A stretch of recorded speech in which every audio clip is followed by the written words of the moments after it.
क्या आप जानते हैं कि आपके अंतिम संस्कार के बाद आमतौर पर क्या होता है या क्या होगा? कुछ ही घंटों में रोने की आवाजें पूरी तरह से बंद हो जाएंगी। रिश्तेदारों के लिए खाना बनवाने और मंगवाने में जुट जाएगा पूरा परिवार। कुछ पुरुष सोने से पहले चाय की दुकान पर टहलने निकल जाएंगे। कोई रिश्तेदार आपके बेटे या बेटी से फोन पर बात करेगा कि इमरजेंसी की वजह से वो व्यक्तिगत रूप से नहीं आ पा रहा है।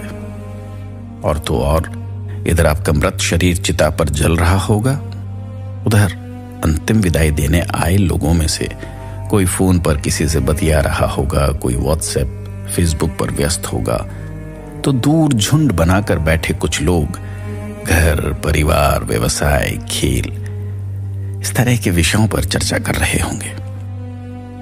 अगले दिन रात के खाने के बाद कुछ रिश्तेदार कम हो जाएंगे। कुछ लोग सब्जी में नमक कम था ऐसी शिकायत करते होंगे। भीड़ धीरे धीरे छंटने लगेगी। आने वाले दिनों में कुछ कॉल आपके फोन पर बिना ये जाने आ सकते हैं कि आप मर चुके हैं। आपका कार्यालय, आपकी दुकान आपकी जगह लेने के लिए किसी और को ढूंढने में जल्दबाजी करेगा। एक हफ्ते बाद आपकी मौत की खबर सुनकर आपकी पिछली पोस्ट क्या थी ये जानने के लिए कुछ फेसबुक मित्र उत्सुकता से खोज कर सकते हैं। 10 दिन बाद आपका बेटा बेटी अपने अपने काम पर लौट जाएंगे। महीने के अंत तक आपका जीवन साथी कोई कॉमेडी शो देखकर हंसने लगेगा।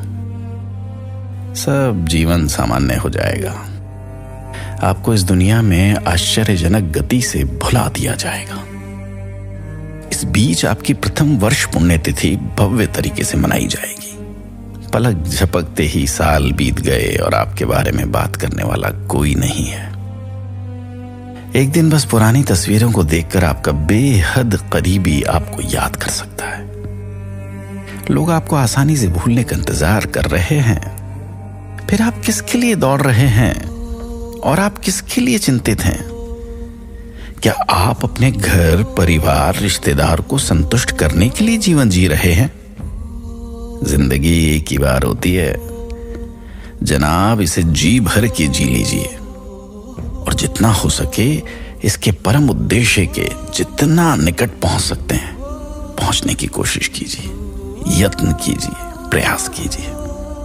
यही जीवन है, बस इतना ही जीवन है।